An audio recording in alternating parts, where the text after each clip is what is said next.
পরীক্ষায় পাস করে হয়েছি। খুব ভালো, খুব ভালো। এনে এটা তোর পুরস্কার। Wow pitching pitching. নে ভাই ভাতটা ভাত খাবে কি তুই ভাত তো ফেললি। ফোনটা নিয়ে নে ফোন।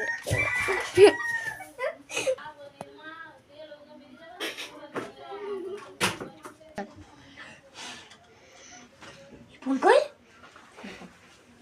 দেখি তো ফোন করে। হ্যালো বাবু। হ্যাঁ তুই কি ফোন দিচ্ছিস কে? আরেকবার হ্যাঁ তো ফোনটাই ধরছে। আবার আরেকবার ফোন করে দেখি। হ্যালো তুই কি ফোন করছিস? হ্যালো আস্তে কথা শুনতে পাচ্ছি না, কখন ধরে ফোন করে যাচ্ছি। হ্যাঁ তুই কি ফোন করছিস কে? লাইট হাতে কেটেই দিল। ওর ফোনে দেখি তো পৃষ্ঠে করে